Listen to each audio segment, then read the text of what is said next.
Ar Borisa un Ināras Tetereva fonda atbalstu. Atrodamies Apes tautas namā, un tūlīt notiks koncerts. Dziedāsim, runāsim, raudāsim, smiesimies, viss pēc kārtas, kā jau dzīvē.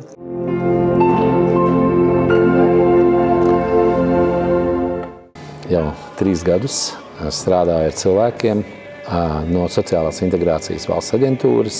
Šī mācība iestāde cilvēkiem, kuri dažādu apstākļu dēļ, vai tā būtu, teiksim, kāds likteņa pagrieziens, kad viņš ir dabūjis, teiksim, kādu traumu dzīvē, fizisku traumu. Es nezinu, kā pat viņu nosaukt, teiksim, vokālā kopa vai draugu kopa. Ļaudis, kuri grib dziedāt un grib saprast, kas ir dziedāšana, jo praktiski dziedāšanu, es uzskatu, nevar dziedāt iemācīt nevienu, bet sapratni par dziedāšanu var radīt. Brīnišķīgi ir tas, ka ar mums kopā ir šī vokālā grupa Spārne. Tas ir priecīgi, ka viņi ar gandarījumu un ar laimes izjūtu, es tā domāju, ja, dzied kopā ar mums, un mēs dziedam kopā ar viņiem, jo tas ir tik labi, ka cilvēki neiegrimst kaut kādās savās bēdās un savās nebūšanās, bet atverās pasaulē. Un tas ir pats labākais, jo tad mēs saprotam, ka šie cilvēki nav citādāki kā mēs. Viņi ir tieši tādi paši kā mēs.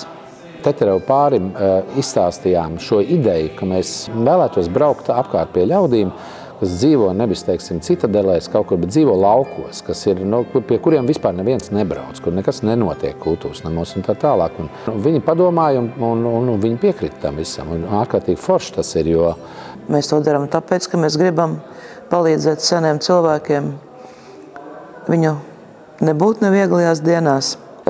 Pirmais koncerts kopā ar Tetereva fondu mums bija Talsos, februārī.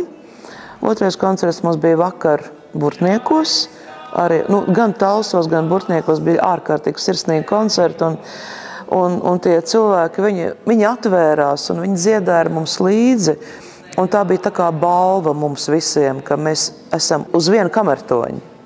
Nav jāiegrimst kaut kādos savos sīkajos dubļos.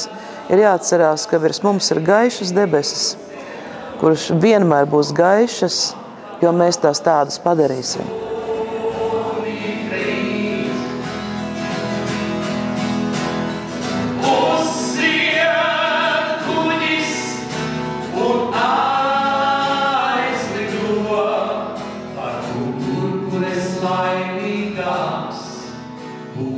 Ar Borisa un Ināras Tetereva fonda atbalstu.